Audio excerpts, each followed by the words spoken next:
presence. Open up the gates of kindness and compassion. Open up the gates of wholeness and peace.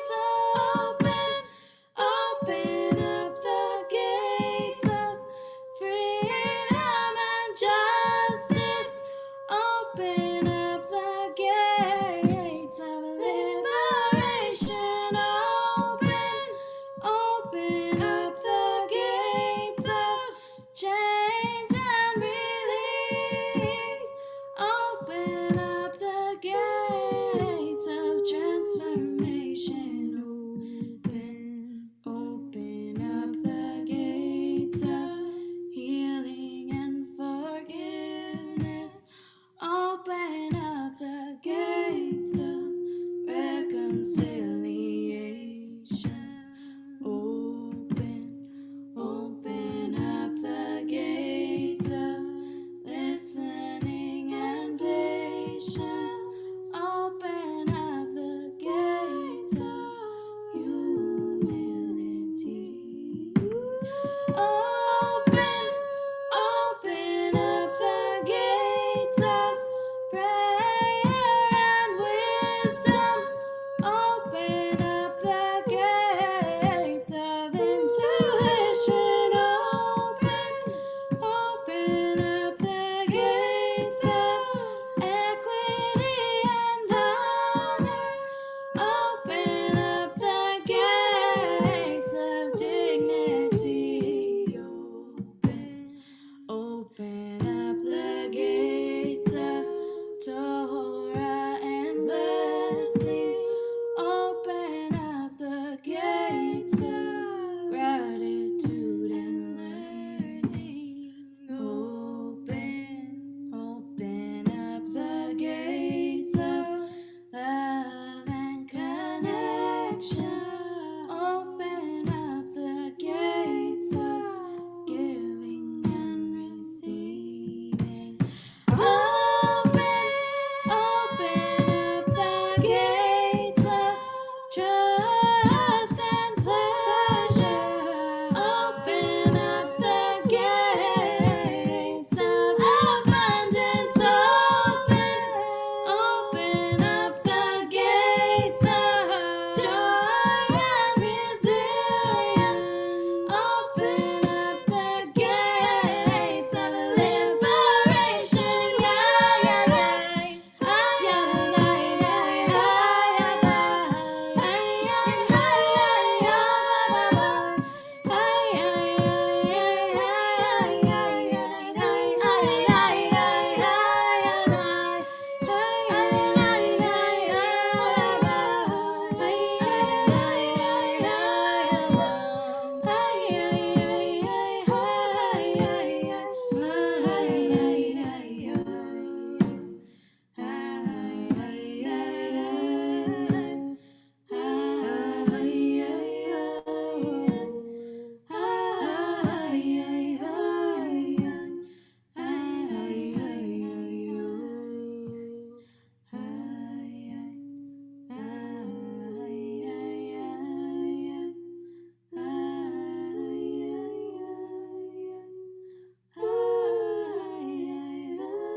I am Tom Haviv.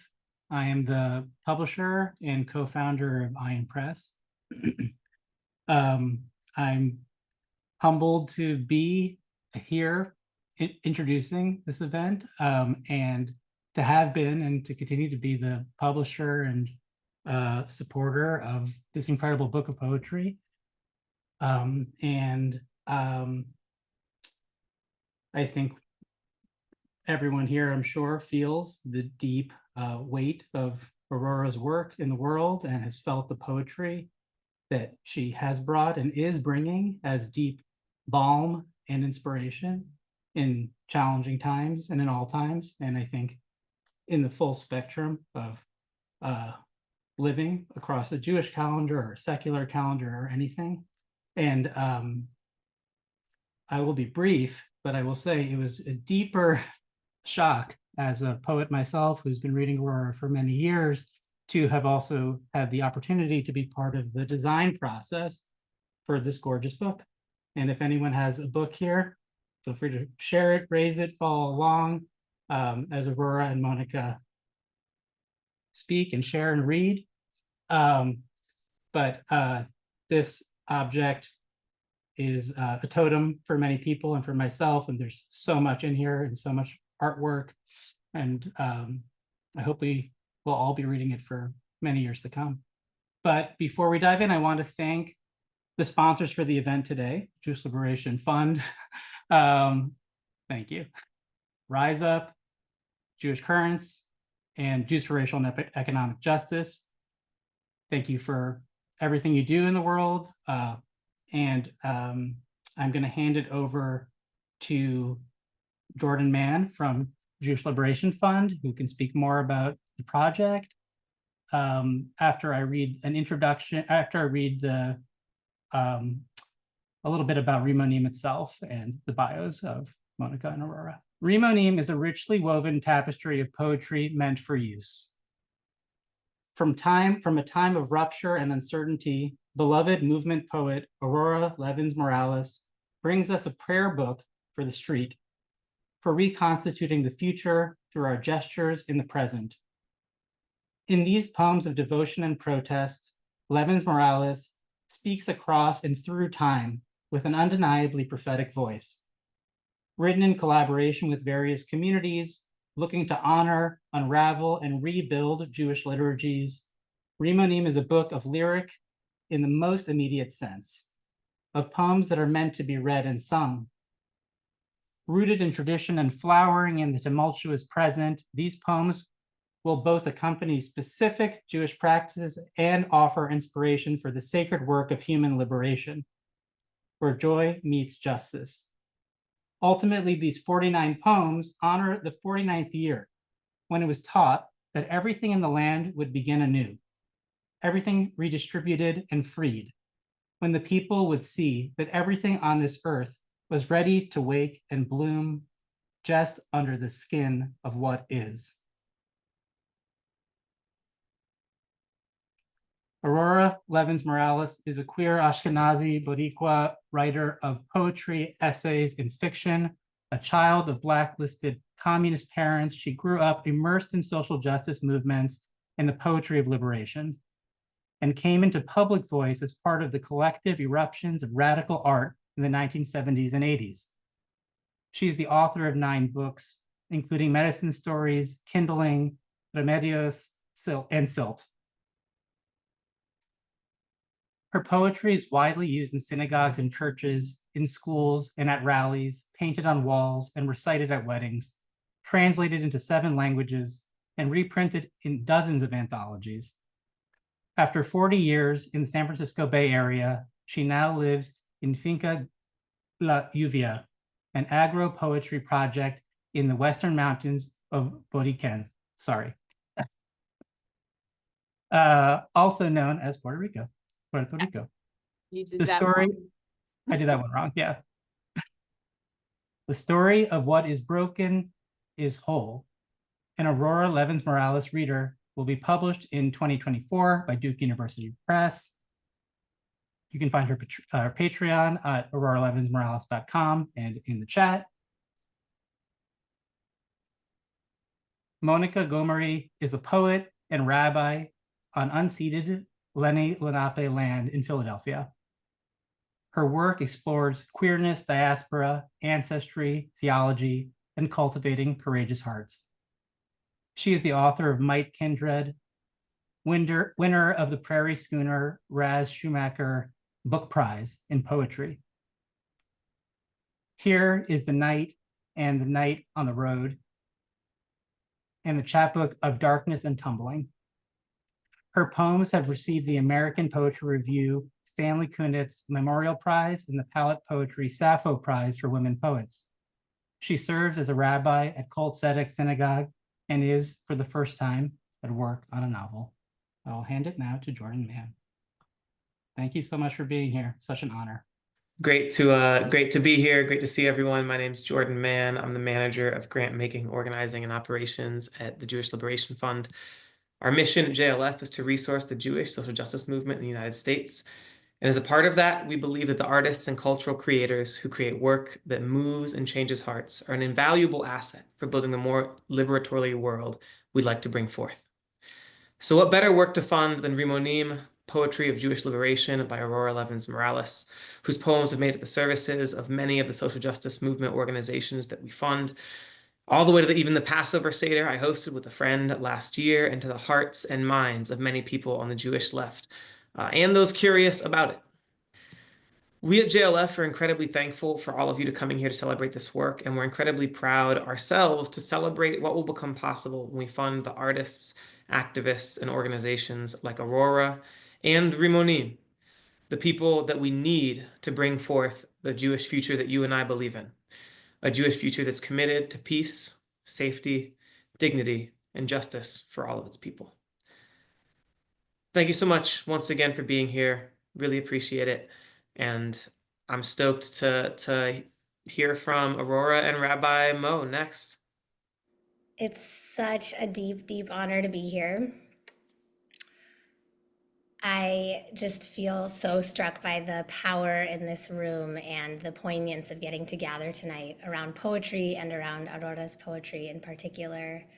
And I just want to invite us all to start by taking a moment to look around this Zoom room, to take in the faces, to take in the names, to maybe scroll across the screens, and just to know that you are not alone, that you're here with kindreds and in kinship and in beloved community, that this is a sacred space, and just to honor the many, many different paths that have brought us to be here together tonight.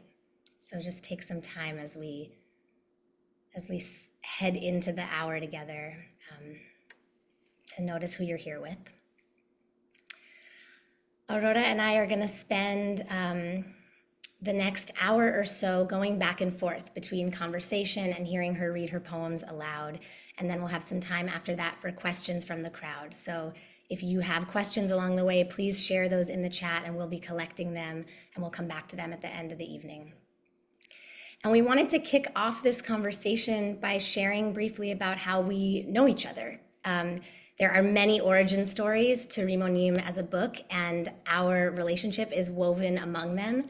We've known each other for about 14 years. And Aurora, I'm wondering if you can share a little bit about how we met. Yeah, hi everybody. I'm very excited to see so many beloveds on the list here from different times of my life. In 2011, Jonah Daniel helped me move to Cambridge, Massachusetts to care for my father after my mother died. And we decided to go down and check out Occupy, where we met Leora Abelson and some other folks.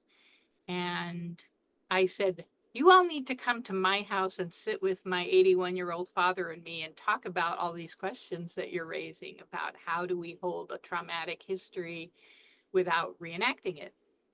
And for about a year, I think, one Sunday afternoon a month, our round dining table was packed with young lefty Jews having deep conversations with me and my dad. And every time after you all left, he would say, they're so bright. He was just thrilled to be able to have that kind of cross-generational conversation. And we referred to this group as the Rad Rabs because of, not all, but most of the folks in it were in rabbinical school. And this became really a core of my community while I was living in Cambridge, and I have remained close to a lot of the folks in that group. And in a sense, it was one of the seeds of this project was that conversation that's happening in a lot of different places among a lot of people, but that was mine. And oh my gosh, I keep seeing friends' names popping up on the screen. Yeah. I'm so grateful to feel myself back at that table, sitting with you and with Dick, and just honoring his memory and bringing him in and bringing in that cross-generational, multi-generational conversation, which is what we're going to do more of tonight as we continue to weave ourselves closer together and closer to the work of Rimonim. So I'm going to share a little bit more of an in-depth opening words for a few minutes to ground us in Rimonim as a collection and Aurora as the poet liturgist who created it. And then we'll open up and get to hear poems and questions. So like so many of us, I first encountered Aurora Levins Morales' poetry at Passover Seders in the early 2000s, where we read Red Sea as a pledge, a manifesto, and a promise to the world. Nothing could better articulate what it meant to inherit the epic freedom story of Judaism than Aurora's words. We cannot cross until we carry each other, all of us refugees, all of us prophets. Aurora's voice has long been called prophetic, not as one who predicts, but as one who reveals the truths of our time. Her work stands in the powerful lineage of Isaiah and Jeremiah, Miriam and Devorah, the psalmists and the ancient rabbis who set our deepest yearnings to prayer, and also in the powerful lineage of those who have not found a home in traditional or institutional structures of Judaism, who have carved our own way in the margins. In this collection, Aurora invites us all into prophecy, asking how we dream, where we find holiness, and what resistance means for us. She is a seasoned elder and mentor to our movements, insisting that we all have a role to play and that each of us can be a prophet in our time. The poems of Rimonim draw on Aurora's vast and varied toolkit: historian, healer, feminist scholar, textile artist, cook, practitioner of sacred Jewish time. Her work is a tapestry woven from the sciences, the Sidur, and the cycles of the earth. In Rimonim, we find anguish for all who are hungry, displaced, incarcerated, bombarded, and persecuted. These poems tell the truth about human violence, the violence we have wrought on the earth and on one another. And there is so much joy. Son poemas que gozan. There is laughter and humor and a deep savoring of the world's beauty, which cannot be taken away from us by greed or oppression. In Hannah's shawl, she writes, "We are not alone. That is the magic. My shawl is of multitudes, a call and response between toad and constellation, mayfly and ocean swell, microbe and tectonic plate." When I read these poems, I feel woven into a vast symphony of existence, an intricate web of relations. Wholeness is possible, Aurora's poems sing full-throated, if we can lay down our illusions of separation and return to the earth with respect, listening deeply and embracing reciprocity. For me, the most powerful part of Rimonim is the heart labor modeled by these poems through the work of understanding and integrating our ancestral lineages. From her mountain home in Maricao, Aurora writes as a descendant of refugees and occupiers, invaders and invaded. Her poems teach me that it's possible to claim all our ancestors, their wounds and mistakes and resilience, and to compost their stories into fertile ground for new possibilities. She writes, "I am a fierce Latina Jew holding out a rose to Palestine." She models for us how to embrace the contradictions that make us who we are and to work toward true solidarity, which requires humility, moral courage, and the courage to embrace paradox and complexity. The times we're living in are exhausting and unrelenting, and it often feels to me that the path of interconnection and true solidarity is obscure or out of reach. But I've sat at Aurora's table and by her bedside many long afternoons to learn that the antidote to despair is to study history, to unearth stories of resistance and collaborative human struggle that affirm for us the world we dream of is not only possible, But here, people have been building that world together for a long time. One of my favorite lines in this collection comes from the poem Burning Bush, in which she writes, "Of all the useless merchandise in this cluttered world, despair is the luxury we can least afford." Aurora, muchísimas gracias. Thank you for your vision and your fortitude and for the extraordinary life that you've synthesized into these extraordinary poems, which are for us a new medicine and a new liturgy and a much, much needed path. Gracias, querida. Hi, everybody. This was a 7-year labor. I'm very excited to have this in my hands. I want to begin by raising a question I have been asked in many different tones, which is, what kind of a Jew are you? How are you a Jew? I'm going to start by reading the dedication. To my great-grandmother Leah's grandmother, a woman whose name I do not know, the wife of a rabbi in the city of Kremenchuk on the Dnieper River in Ukraine, whom Leah said planted the revolutionary spark in her. A better scholar than her rabbi husband, who, when she asked why she couldn't be a rabbi herself, was told it was God's law, and who stood up in temple and said, "Your God is a man," and walked out, taking the rabbi with her.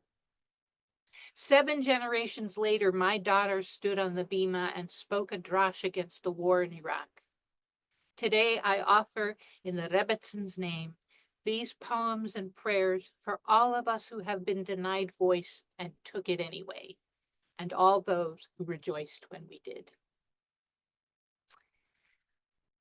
As Mónica and I were talking about kind of the order of the evening, I started thinking about that question, how are you a Jew? What kind of Jew are you?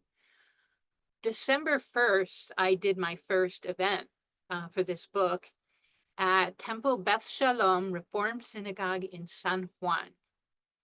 And I can't even begin to really put words to what it was like as a Puerto Rican Jewish poet to read from this book in Puerto Rico to a room full of Jews in Puerto Rico, and to take questions bilingually. And one of the questions that was raised was by someone who didn't quite know how to wrap her mind around who I was.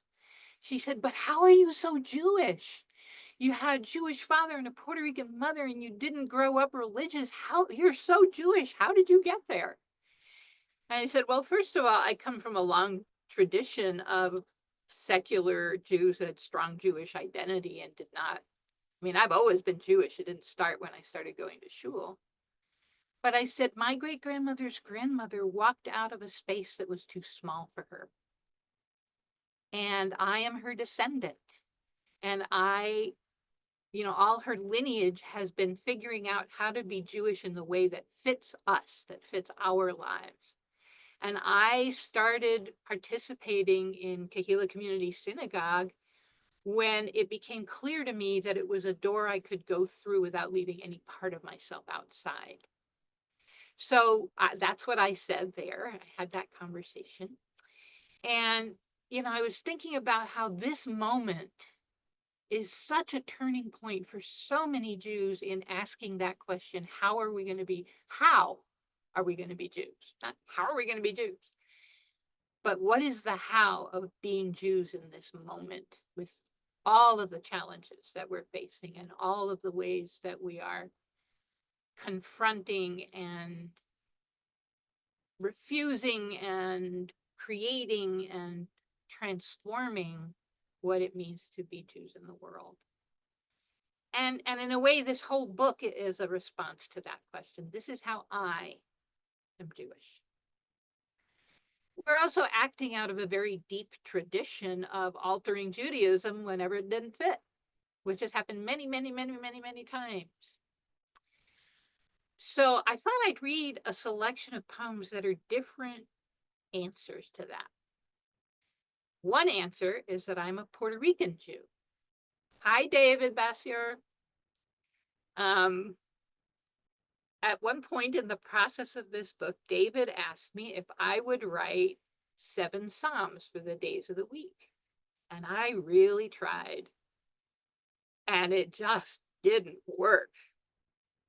And Dory Midnight has been my travel buddy, companion, writing partner, midwife throughout the creation of this book. And Dory said, well, what if it's 7 blessings? What if it's 7 spells? And I was trying on different things, and I thought, what are 7 things that are part of my practice of living that feel sacred and ritual to me, but are not recognized as such by institutionalized religions? Like, what might those things be? Any Puerto Rican on this call knows that making tostones is a ritual act of Puerto Rican affirmation. So there is a blessing on making tostones. But I wanted to read you, and I'm going to be looking up pages because I don't know them by heart yet. But one of the things the congregation in San Juan did was ask for page numbers because they wanted to read along. And I loved that. So this is on page 27, if anyone wants to read along. And on the 7th day, she climbed into a hammock. Hamaca.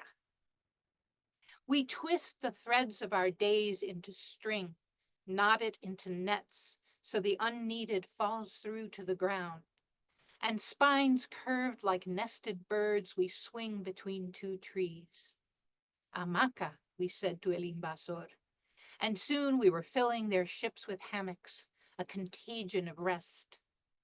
When I enter the half-moon embrace of cotton, let go of steady and trade it for sway, rock back and forth with the rhythmic shifting of my mass like a child pumping swing, it dawns on me that this is effortless davening, immersed without ritual words in my Arawak Shabbat.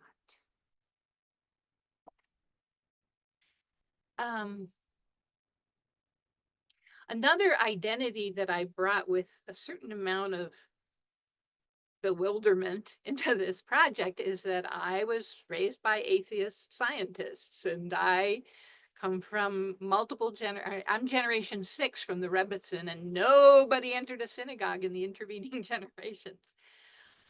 Except once, I think my dad was on some panel.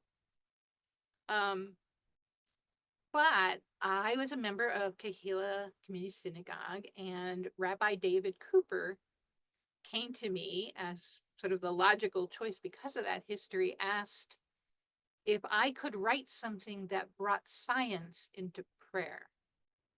That there were many members of the congregation who didn't use God language, but wanted a sense of the sacred universe. So let's see, page 95. Made of. We are made of the mineral dust of stars, and every molecule of us burns with the memory of vastness and splendor. We are living constellations, minute fiery suns, each of us with our orbiting miraculous worlds, our silent moons, all born from the hunger of atoms to embrace. Our light reaches beyond us through the beautiful dark, through the universe without end.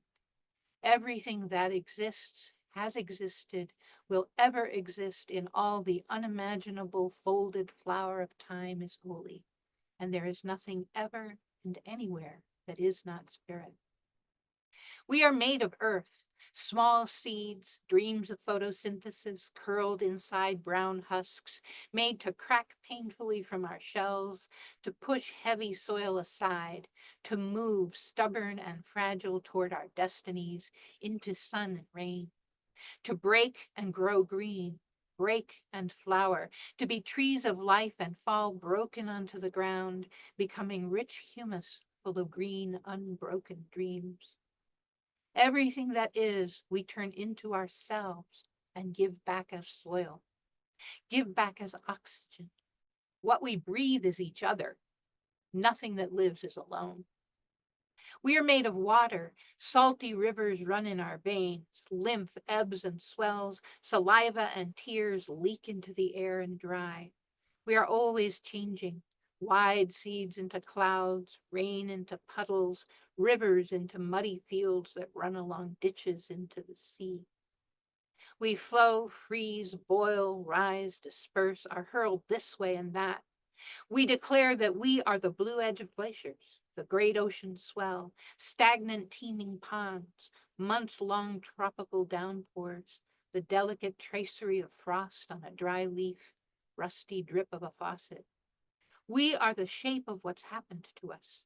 We are caught up in doing and whirl through our lives, suffering, joyful, filled with doubt.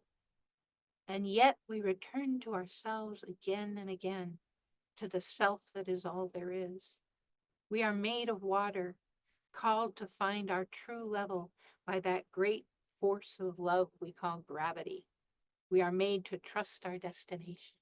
We are not lost.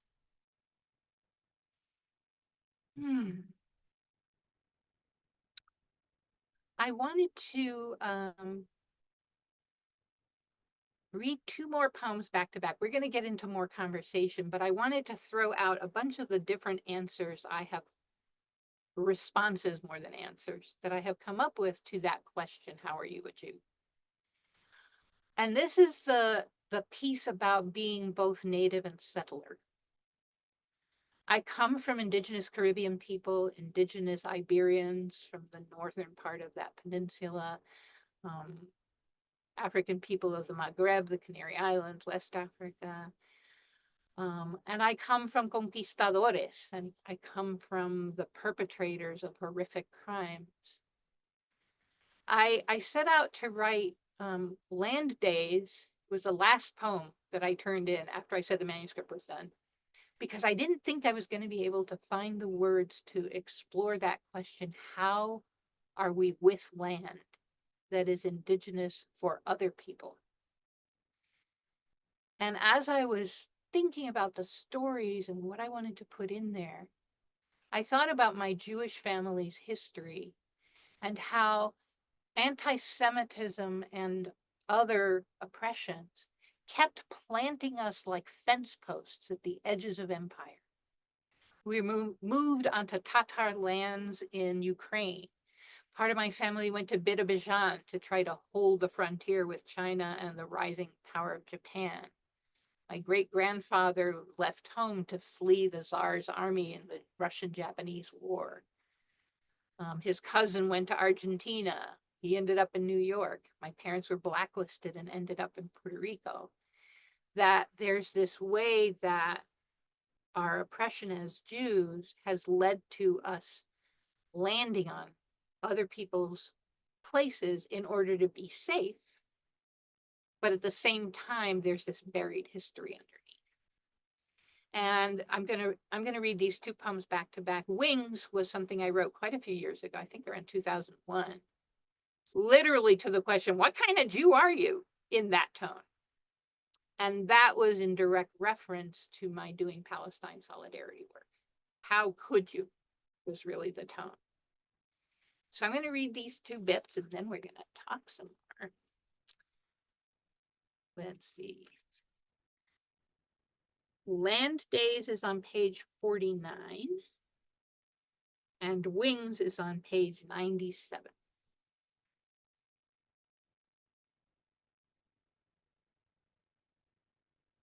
And Land Days came from the Palestinian commemoration Land Day, having to do with grieving and raging about the theft of land by Israeli Jewish settlers.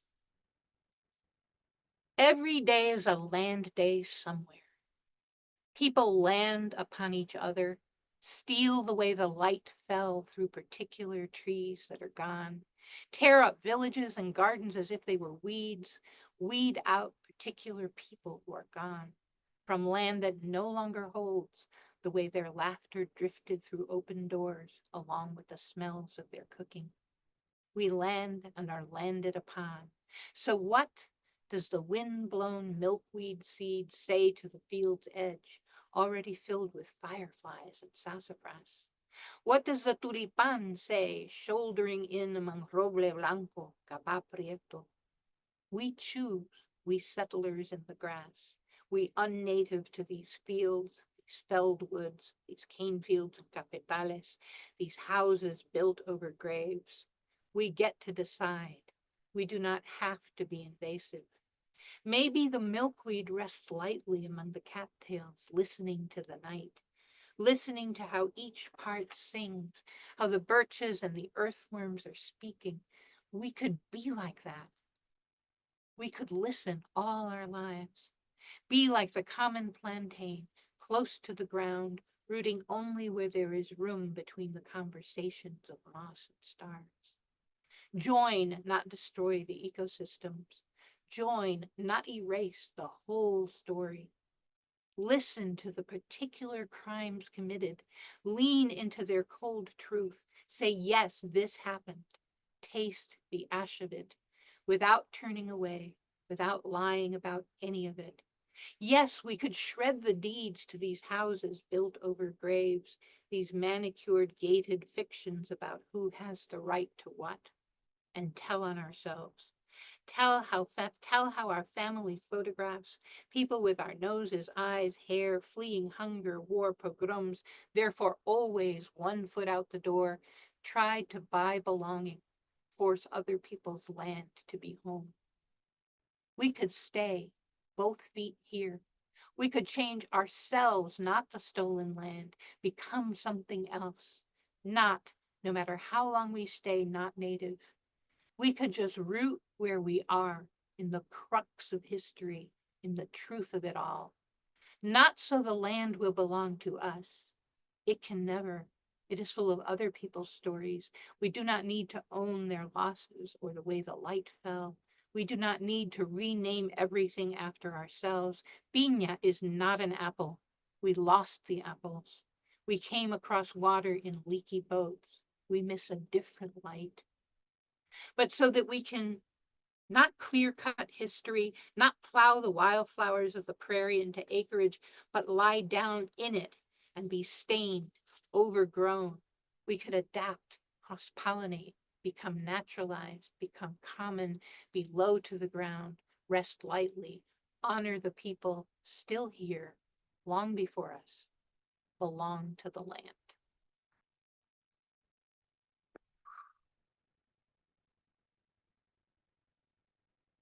That's Deutheit. That's here-ness.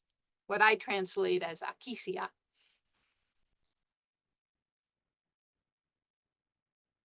And then let me go straight into wings. I start with a famous paragraph out of a famous poem by Lola Rodriguez de Tio. Cuba y Puerto Rico son de un pájaro las dos alas. Reciben flores o balas sobre el mismo corazón. Cuba and Puerto Rico are 2 wings of one bird, receiving flowers or bullets into the same heart. 2 wings of one bird, said the exiled poet, whose words burned too many holes of truth through the colonial air of a different iron-toothed occupation. Nothing divides the suffering of the conquered. 2 wings, she said, of a single bird, with one heart between them, taking bullets and roses, soldiers and prison bars and poetry into one pulse of protest. 1 bird, she insisted, as the ship pulled away from San Juan, headed for Havana, 1879. A century later, we are still the wounded wing, fluttering, dragged through the waves, the next empire plucking feathers from living flesh. White egret within the foam, cried another poet, returning after long years in the dry solitude of Spain. Garza, Garza Blanca. Those ruffled reefs are infested now with unexploded bombs. Pastures where white birds still grace the backs of cattle are dusted with the toxic waste of rehearsal for invasion that seeps into the blood of children, so that cancer is a required course in the high schools of Vieques, giving a whole new meaning to the term, drop out. I was born into an occupied country. I am that wing. What kind of Jew are you, receiving bullets and roses as if in a Palestinian heart? I am the Jewish great-great-granddaughter of Puerto Rican slaveholders. I am the Puerto Rican great-great-granddaughter of Ukrainian socialists. I am the surviving branch of a family tree split at the turn of the last century, holding up the photograph of nameless cousins who missed the last train to Siberia and fell into the trenches of summer as Nazi armies rolled across the farmlands of Kherson. I am the educated granddaughter of a Puerto Rican seamstress who never went past the 8th grade, whose fingers bled into the spandex of sweatshop assembly line girdles, a long subway ride from the barrios where she lived, the granddaughter of an electrician wiring battleships in the Brooklyn Navy Yard, of a communist studying law at night and serving deli by day, and of a social worker trying to plug the holes in immigrant lifeboats. I am a daughter of occupation and conquest, of deportation and escape. I am a daughter of people who are outgunned and refuse to die. I am a colonial subject with a stone in my hand when I listen to the news. I am a fierce Latina Jew holding out a rose to Palestine. I am the Jewish grandniece of a Puerto Rican World War II soldier cracking up in the bloody Pacific in the service of an army that always sent the brown men in first. I am the Puerto Rican cousin of Jewish evacuees trying to flee eastward, shot in the back by Ukrainian collaborators who live just down the road. I am the daughter of red pacifists married in the year of Korea, a two-winged child conceived as the Rosenbergs died, born as Lolita was shackled into her quarter century of punishment for shooting into the air.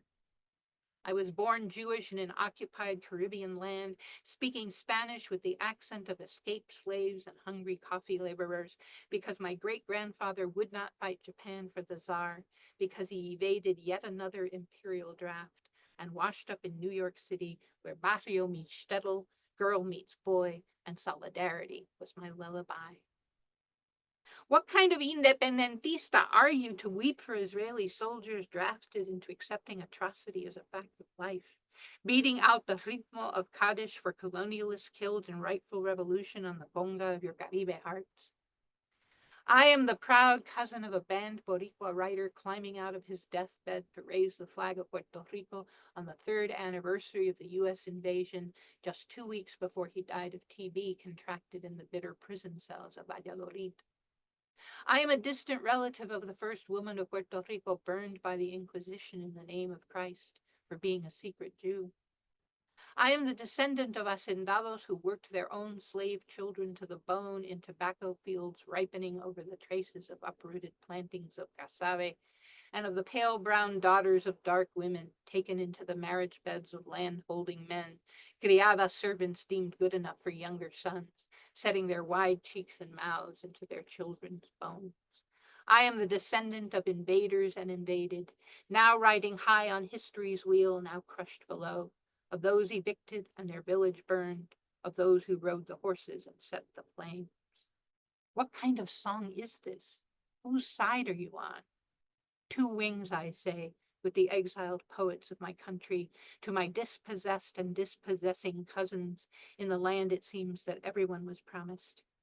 Two wings with a single heart between them, Intifada and Partisaner, Refusnik and Cimarron, nothing divides the suffering.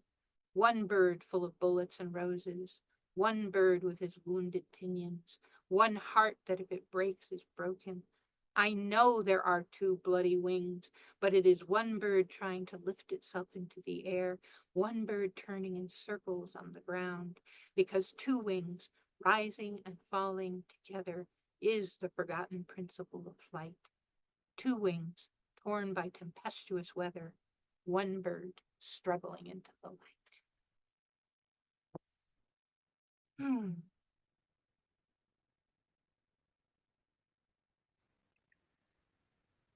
Thank you, Aurora.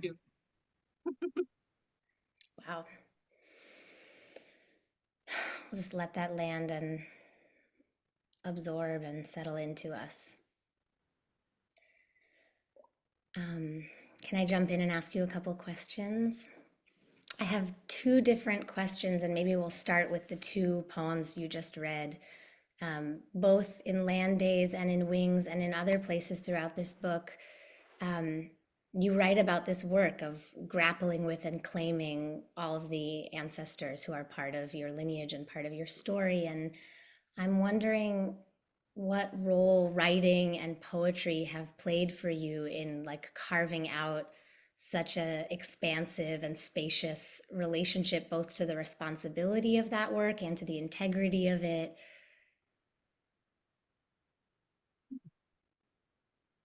Well, I come from a family of revolutionary storytellers. So I understood very young that the story you tell shapes possibility, that storytelling is the core of changing the world. Then my mom taught me to read.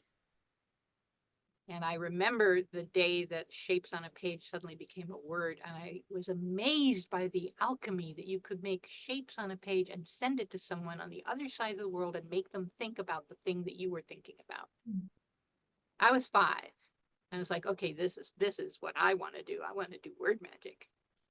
So I'm very lucky that I knew my vocation very, very young. I did have to fight the artist oppression that says it's trivial.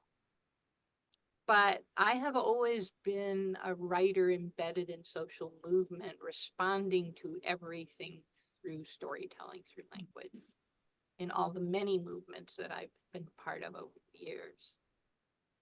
So it's how I grapple with anything. I dig for stories, I wildcraft tidbits, and I let them compost, and then at some point I get dragged to my desk by the pull of what I want to say. People ask me about my writing practice, like, do you have a discipline? It's like, yeah, listening. The discipline is when I'm grabbed by the throat and thrown at my desk. It's like, these words are going to come out of you right now, then I obey. So I don't know, it comes so naturally to me that I don't even totally know how to answer that. Because what other way is there? Kind of what it feels like. I've done a lot of genealogical research, but I'm always looking for the deepest story. It's not enough to say I was, this person begat that person begat the other person. It's like, what were they living in the midst of? What were the struggles they had? What might they have been thinking? This rabbi's wife in Kremenchug was also a local arbiter of disputes. There's stories about her wisdom in settling conflicts. I don't know very much about her. I don't know what she was thinking, but I know that she is this great, big, rich vein of permission. So that's what I've got. Did you ask a second question, or was? Well, no, but you led me right to it, which is thinking about that permission. Something you said to me the other day when we were flipping through the book together and talking about this event was how amazing it has felt to find yourself writing liturgical poetry as the descendant of people who rejected it. So I'm just thinking about not only the role of writing and poetry, but also the role of liturgical poetry and how you came to that as a form or as an invitation to bring these poems forth.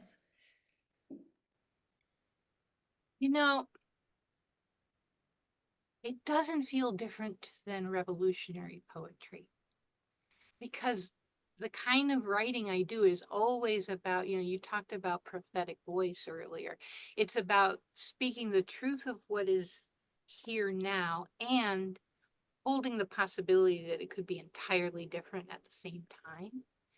And that's what people do when they tell organizing stories. And that's what good liturgy does. It says, beyond whatever we're suffering in this moment, there is this amazing universe of possibility. And I mean, it's been odd at moments to think about my atheist family, and here I am writing these things.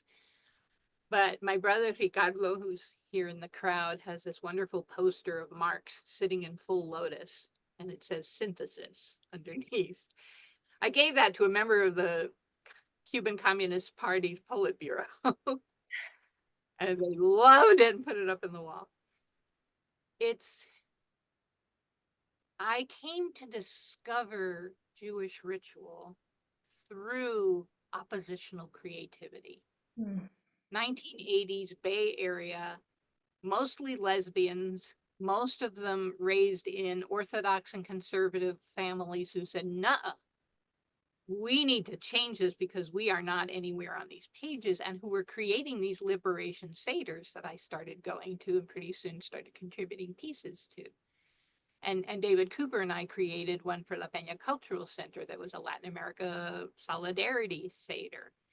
And I started moving into a space where people were doing this kind of transformative liturgy work. And eventually I found my home at Kahila and I started contributing to things that were being read in services. I think of Luisa Capetillo, a feminist anarchist Puerto Rican organizer who said liberation and liberation theology and societal liberation are the same thing. And that there's also the Latin American tradition of that fusion.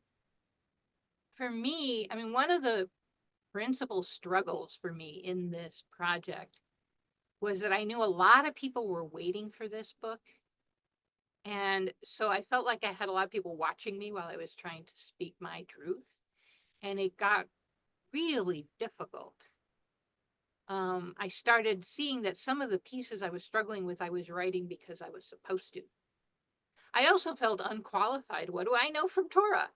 And I always love that moment where Moses is being told to go be a prophet. He's like, but I can't even speak without stammering. I don't know what the hell I'm doing. To walk stammering into new roles that's the heart of that story for me.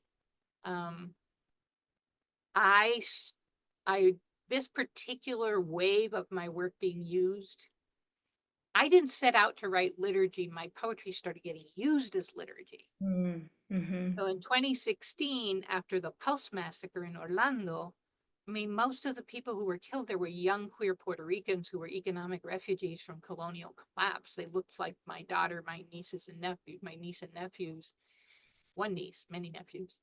My heart was on the ground. I couldn't pick it up. And after 6 weeks of just not being able to write anything, I was like, okay, you've got to write yourself some medicine. And the medicine was the commitment to hope, that's a political commitment. That hope is not a feeling you wait to have land on you like a butterfly. Hope is a decision. I am committed to the vision of what is possible over the grimness of this moment. I have an essay and I'll tie in Medicine Stories, and it's in the new collection as well, where I talk about to have sustainable activist life, you have to be so in love with the future that you stop flirting with despair. And so I wrote the poem Ve'ahavta, riffing off of one of the most frequently spoken prayers in our tradition, to commit myself to the principle of believing in the future. And that poem went viral and it started getting used in all kinds of unexpected ways. Didn't seem like a wedding poem to me, but hey, do what you want. And then I started getting emails from rabbis. There is a general lack of comprehension among non-artists about the creative process. It's true within the left, and it's true among my beloved rabbi people. And so I get this email like 2 weeks before High Holidays saying, do you happen to have a poem about this, or could you write one? Which I call the gumball machine theory of creativity. Put in a nickel, get an amazing piece of inspirational writing. And it was very chaotic. And so I said, I need to organize this. At the same time, I gave a Yom Kippur morning sermon at my synagogue at Kahila, and Rabbi Dev Noily afterward came up to me and said, you should be a poet in residence. So after everybody had had a nap and recovered from the holidays, I said, was that like a wish, a fantasy, a plan? Like, where are we? And they told me there's no money for this. And I thought, okay, well, what if all the rabbis who are sending me emails, like all threw some money in a pot, and 15 organizations, including synagogues and Jewish Voice for Peace chapters and the Havara or two, and of course a chicken farm in upstate New York, all pitched in to support me for the first 6 months. Hi, Margot. The first 6 months of that writing process, 9 months, and we did an Indiegogo campaign. People stepped up to help raise money for it. I was beyond that, was first supported by Rise Up. Claudia Horowitz said, do you know about this thing that we do? And I was really sick, and I said, I don't think I can write the proposal. And she said, dictate it to me. I will write it. And then, of course, JLF also, both of those organizations funded me multiple times. And the Jews of Color Initiative funded the artwork that's in the book. You know, so all of this energy came toward me saying, let us inform you that what you are doing is liturgy and we want more, is really how that process went. And so I had to come to terms with my voice is my voice. See the clock. And Dory went through the manuscript with me, and we pulled out everything that felt it, even slightly out of obligation. Mm-hmm. And I went from feeling like I'm never going to finish this book, I should just pull the plug on it, to, oh, it's done. Simply by taking out that feeling that I had to write for other people's expectations. Just because this was needed by a lot of people didn't mean I had to write what they would write, or what they would imagine me writing. So yeah. Yeah. This book is so finely and deeply distilled into the medicine that you need is going to be medicine for us. And when you really feel it and it really nourishes and responds to your deepest human need, that's what's going to sustain us. And it's been so true. That's what's going to sustain our minyanim and our synagogue communities and our havarot and our organizing meetings and all of the ways that these poems have lived in the world. Yeah. I'm looking at the time, and what I thought might happen happened. So I've got more poems than we have time for. I think we have enough time I'd love for you to read one or two more liturgical, we're talking about liturgical poetry, and share with us a little more of what that can sound and feel like, and then we'll shift into questions. Okay, yeah. I think I'll skip the intro piece that we were talking about. You can read the introduction of the book, which I love. Okay, so I'm going to give you examples of 3 different ways I approach liturgy, because in some cases, I was taking something known and turning it. Hey, Dad. And in some cases, I was making up a piece of liturgy I needed. And in some cases, I was going back and reclaiming, particularly foremothers. And if I don't talk 90 miles an hour, but maybe 80, I could get through 3 poems. Let's see. Okay, so Tisha B'Av, where we're all supposed to spend a lot of time talking about the worst things that have happened to us, is on page 77.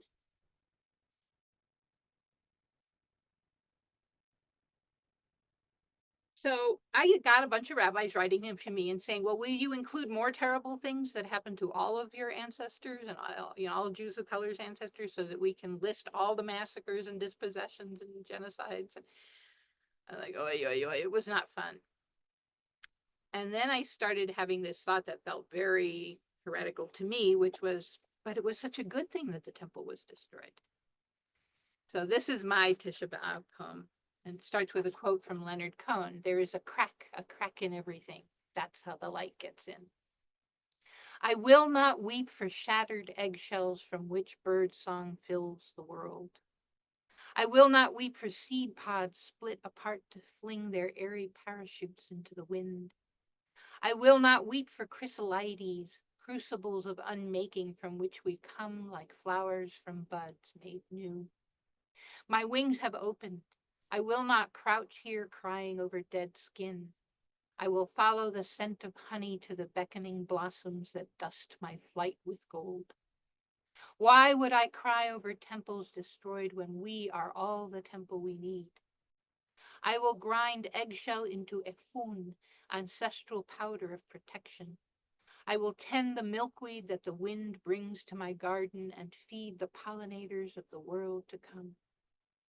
I will keep dissolving what no longer serves, be a cauldron of the imaginal, let the broken reinvent itself into dazzling form.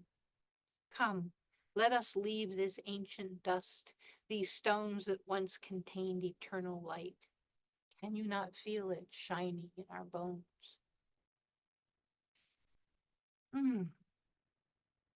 When that came, I felt so satisfied. I think I'm going to go straight to Poor Mother That I Love So Much. You know what I mean. So one of the things was going back to these stories of women who we were told about weirdly. Like, I never heard that Lot's wife had a name. She was just Lot's wife. So I dove into the story of being turned to salt and turned it completely over. Edo's song. When we walked out of the city gates, away from the walls of Sodom, we were given a test. Don't look back, he said. Forget everything within those walls. Forget your pleasure walking among the market stalls, how you cradled your babies to your breasts, their milky smell, the neighbors calling to each other across the lines of laundry in the wind. All of that is doomed. We are leaving. Don't look back. But I had daughters. See me then, how my left arm reached behind me, then everything followed that gesture of longing into the slow pivot of my body back toward what I loved. And the crackle of cells gone crystalline, my hair into salty seaweed, rock salt my bones, those fingers all a glitter, still reaching. The fearful call it punishment. Lot's wife, they say, forgetting I had a name. But I was flesh made covenant, salt that binds us to our words and to each other. Oh, you can't imagine. I was love made mineral, an archive of memory against the spoilage of the times. Don't be afraid. It's easy to make the salty choice. Turn back and face the fallen. Remember loving them. Say their names. I think that's good. It's much better than good. I mean, a good place to, not try to cram another poem in. Yeah. Well, maybe let's talk a little bit more about the book. There were a couple questions that I think are related to some of the questions that you and I have chewed on together. Someone had asked on Zoom about the pomegranate, the symbol of the pomegranate, and the artwork that runs throughout the book and the role of the visual in making this book. Check that out. I want my wallpaper to be that.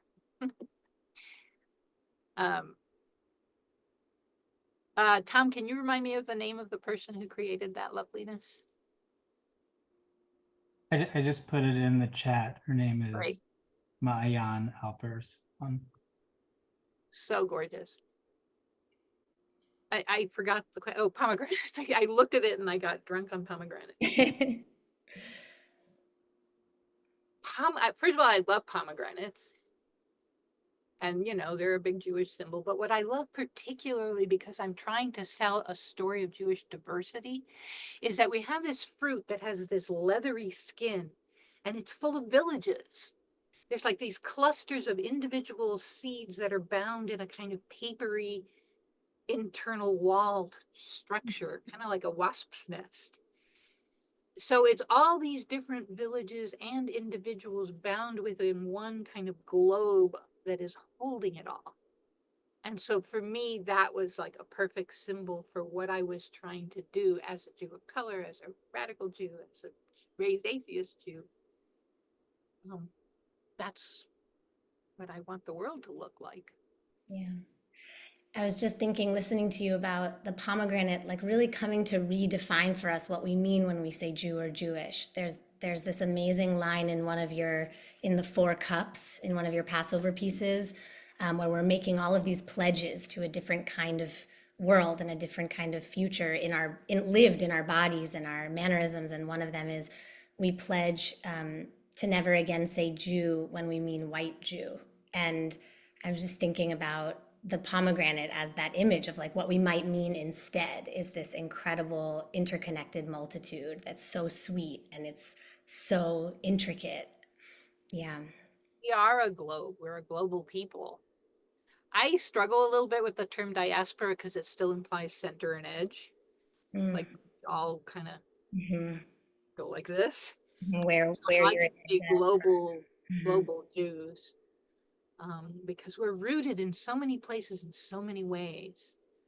They've been collecting music from, Jews of India and Jews of China and Jews of Uganda, and just like how do different people take these words and create their own music to them. It's one of the things I love about haroset. I have a recipe for mango haroset in the book. But like, what a collection of haroset recipes from Jews of all these different places might be. Combining local produce and ancient tradition is kind of what I'm doing here.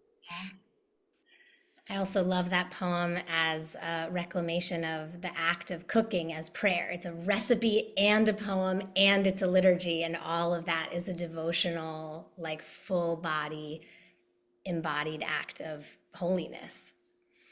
Tell us a little bit about the other visuals in the book, the artists and the visual art. Well, first of all, my brother Ricardo and Tom did this. I love it so much. There's a wild variety. I put out a call to Jews of color artists. I mean, there's the styles are so different. Viola Molada Kaplan. This is by my niece Olivia Levins Holden. It's an interpretation of the Made Of poem I read in the beginning. I have a Rosh Hashanah poem for A Sweet Year of Struggle, and my brother did the illustration for that. This is Ariel Tonkin's hands braiding nasturtium stem. It's from one of the Crossing the Desert and Weaving Ourselves, each other together. Wendy Summerson did this Doi Kite piece. It comes right after the land poem. It's just a beautiful range of pieces. This is by Laurel Berger Chun, Chinese American Jew. So it's a variety of styles. And then I'm not going to go through all of them, but Juan Alicia Raisa, who's a well-known Bay Area and Mexican muralist, did this piece for my going to bed and not worrying all night poem.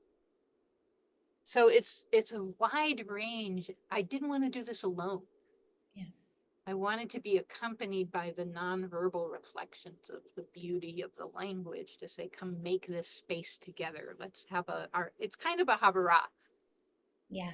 I'm so grateful to you that this is actually a collective project and a multivocal project and multimodality. It's visual, you read it, you listen to it, you touch it. I mean, it's such a sensory object all of its own. The size and the scale of it and all of that feels so in the spirit of what is offered within its pages.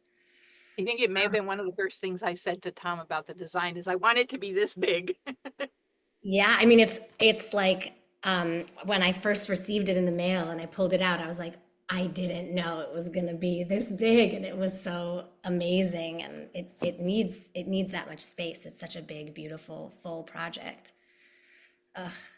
There's another question in the chat that's about, I think the sort of bigger question that it's linked to is like, how have these poems lived in the world? What has your experience been? What have they made possible? How have they appeared? And some of the detail that the question writer was asking is also about how it feels as a poem, how it feels as a poet to put poems, to put this like alchemical act of sort of prophecy into the world and then let it go and not be able to control where it goes or control the context. Yeah. A great question. Because I am disabled and live with chronic illness, I don't do a whole lot of touring around, which is one of the ways writers get to hear from audience and connect. And so it really is like blowing milkweed. And like my job is to create it and to puff. And then it goes out in the world and it lands where and how it lands. Sometimes people write to me. Sometimes people write to me 20 years later and say, you know, you came to my college and you read this one piece and it made me think about this. And then I made a career choice and I'm like, whoa. We don't ever get to know the impact of what we do. Mm. My father used to talk about the fight to save the anarchist organizers Sacco and Vanzetti in the 1920s. They were executed, they were not saved. But that fight created and trained the organizers of the 1930s that won so many really essential gains for working class people. It's like we don't know in the moment what the impact will be of any of what we do. We just cast the best seed we can onto the best prepared soil that we can, and then we do it again and again and again. I like it when people write to me. I think sometimes people feel shy to approach a well-known writer, and that leaves the well-known writer sitting alone on her mountaintop wishing somebody would write. Writers love, everybody take notes. Writers love it when you contact them to say that you loved their writing. I mostly answer too. My Patreon is a place where people contact me and they say, I love this particular thing. And I write back and say, thank you so much. And what was it in particular that you liked? You know, so sometimes it comes back and I get to find out, but we don't always get to know that. The joy is in the doing of it. Somebody asked Margaret Atwood what her favorite one of her books was, and she said the next one. It's the writing and the putting it out and that feeling of joy when you know you've hit the phrase just right and it goes out there. And the best is when somebody cries. But, you know, people sometimes show up at my door. Yeah. I'm in Puerto Rico. Can I stop by? Yeah. How did you, someone was asking that about what was mentioned at the beginning, that these poems have been set to music and song. And we're lucky that we're going to get to close this space by listening to one of them. But how did that song travel to you? When did you encounter it? And how Well, did that? this particular version by Soraya Santiago, I reached out to. She's a friend of mine and a wonderful musician. And so I asked her if she would set it to music. Some people contacted me and said, is it okay? Some people did it and then asked me, can I put it all over the internet? And some people didn't ask me at all. You know, it's people are not yet used to thinking of the work of artists as work. Yeah. But it's traveled. Somebody in Australia set it to music. People have done lots of things with it. And it's amazing to hear this particular poem summons all the different ways that people have felt it and then translated it. I love it when people take my work and move it into a different genre, create visual art. There's been dance pieces based on my poems, and I love watching that transmutation into a form that I don't own. Yeah. Thank you for inviting collaboration and experimentation and exploration with these words that like land on our, they hit the heart and they land in the body in a way that I think wants to be then shared, publicly shared, and metabolized through other art forms. I'm looking at the time and I want to make sure that we have time to hear from you again, Aurora, with a closing poem. So I think I'm gonna wrap up our Q&A from the crowd here, but thank you all for your beautiful questions. And I just want to offer, before we hear Aurora's closing words, First of all, just again, tremendous, tremendous gratitude to you for this work and for taking the time and carving out some sacred space to share it with us and to tell us about it. It's really inspiring. The poems are Dayenu, but also just the life of a poet, of revolutionary poetic practice. There's so much to learn, and it's so inspiring and so energizing at a time when I think we're really all trying to imagine, like, what do the next years of our lives look like, and how can we be of service to our communities, and how can we feel alive and show up for one another's aliveness. So thank you for offering us that also. And if you are feeling energized, alive, inspired by this work, I want to share with all the folks here that Aurora is an entirely community supported artist. She is dependent on community support, and it's really all of us who make it possible for her to keep writing and teaching and doing this work and bringing it to us. So there are a number of ways to support this work.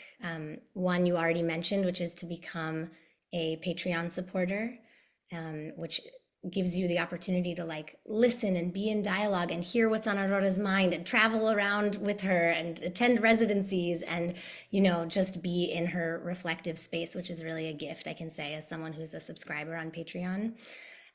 So become Patreon members to enable that she can keep going with all of this creative practice and bringing it to us.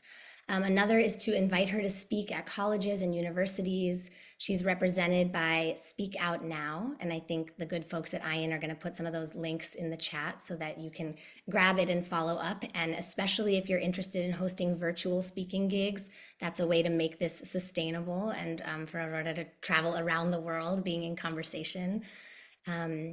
So we'll put those links in the chat, and we really invite you to join this community of support and sustainability and longevity of this incredibly powerful and nourishing poetry. And we'll invite you, Aurora, to close us out with Via Havta. You, darling, and I want you all to save the chat for me because I see little things flying by that I don't have time to read. And I would like to see what people are saying. So I want to end by reading Via Havta, which was the poem that started this particular project on its way into the world. Say these words when you lie down and when you rise up, when you go out and when you return, in times of mourning and in times of joy.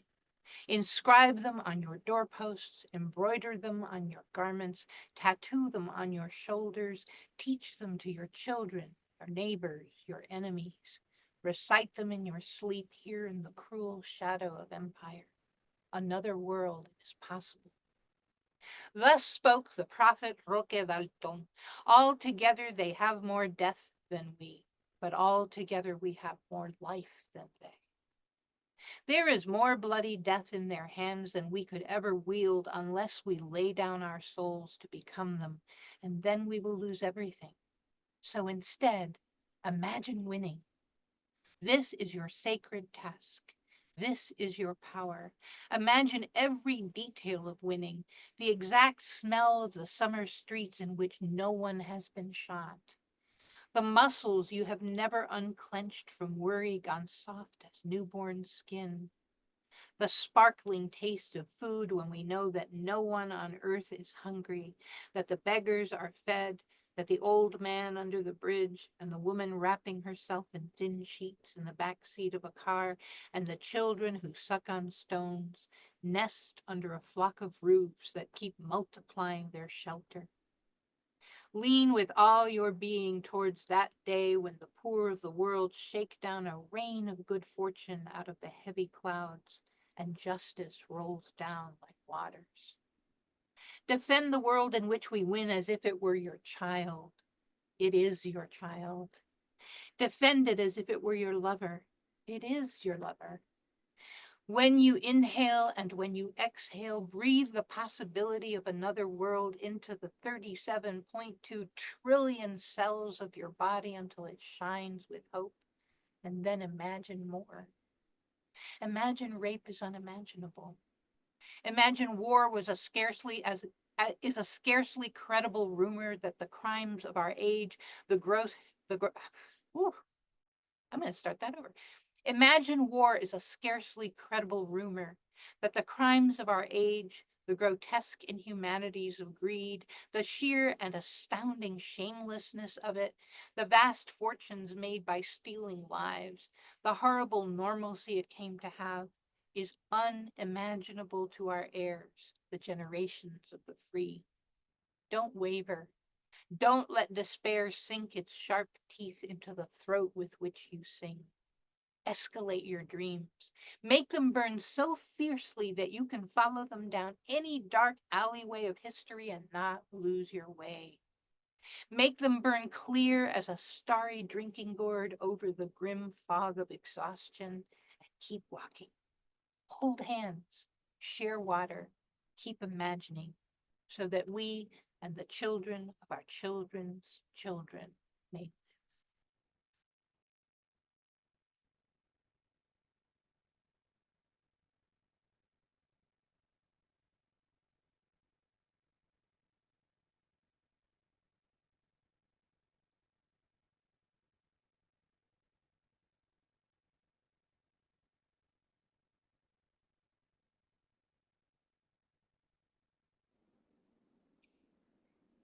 I think the only thing left to say after that is Amen.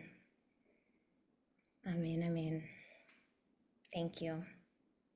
Roll that music.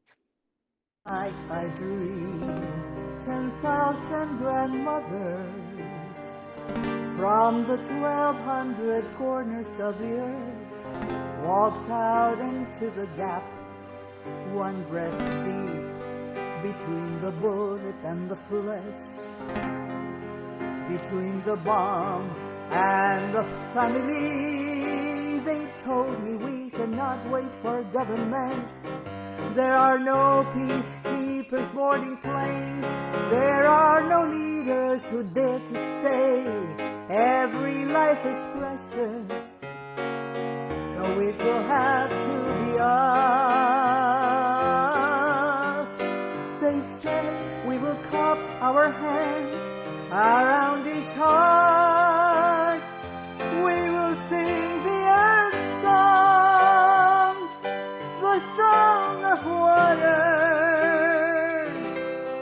a song so beautiful that vengeance will turn to weeping. The mourners will embrace and grief replace every impulse toward harm.